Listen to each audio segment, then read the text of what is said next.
So as most of you probably watched JB Holmes win the Genesis Open this past weekend, there was a couple things that happened that really frustrated some people. So let's take a look at one.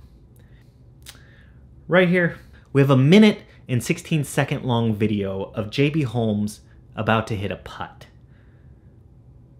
I'd show you the whole thing, but I gotta roll the intro.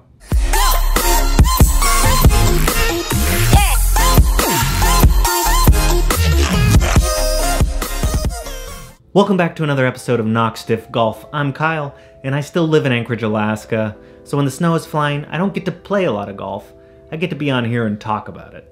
So before we get started with this video, I should launch a video right here that's going to show some of the most famous slow players on tour. And my hope is that I wrap up this video before they even hit probably 3 to 4 shots, just to show you and reference how slow they have played in the past. I think we can all agree that there's 2 categories of players when we're looking at golf. You have competitive amateurs and professionals, and then you also have the casual golfers on this side. We can all agree at the end of the day, casual golfers have 0 excuses to not be abiding by pace of play. The argument comes in when we're talking professional level, when they're playing for money, playing for sometimes millions, hundreds of thousands of dollars. Do they have a little bit more of an excuse when they're lining up a 3-footer versus Mike and his casual group lining up a 3-footer for playing for a quarter? Yes, I do believe there is a difference, and I do believe there is some leniency on the side of professionals because I can't really make that call for them. I've never been in the situation where I had to make a $100,000 putt. I think we can all agree that to some extent the pace of play issue is getting out of hand in the professional level. When you have somebody like JB Holmes taking 1 minute and 18 seconds to hit a putt, well, he missed by the way,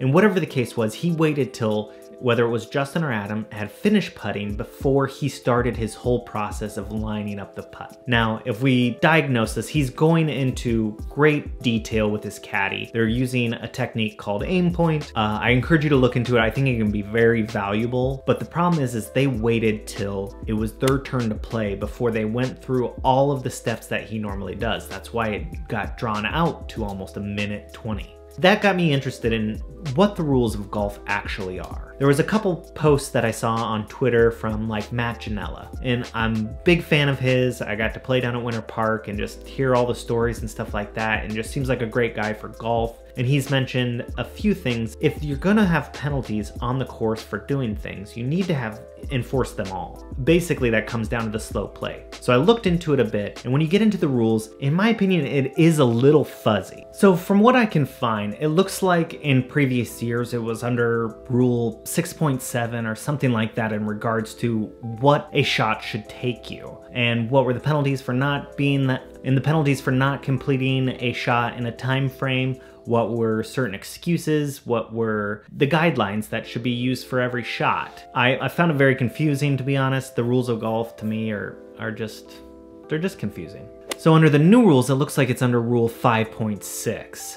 And so I encourage you, go to the website, check it out, read up on it. But nowhere did I see that it was an actual rule of golf. It seems that it needs a committee to kind of enforce this rule of the 40 seconds, as most of you have probably heard, that for you to take a shot. The process, from my understanding, is that you would get a warning if your group was not keeping up pace of play. Then you were on the clock, and then you're assessed a 1-stroke penalty, and then a 2-stroke penalty, and then you face, I believe, disqualifications. I guess you get 2 penalties before you're disqualified. I looked it up on how many times they've enforced this throughout the years, and it only looked like it was a handful of times. And I think at the end of the day, when you're looking at the rules of golf, you have to accept that you can't call a penalty like on Ricky Fowler at the Waste Management, where he had placed his ball because it went into the hazard, walked up to check the green, and had that roll back in, and he was assessed a penalty there. And what everybody thought was pretty ridiculous, but rules are rules, right? Except now when you're talking about pace of play,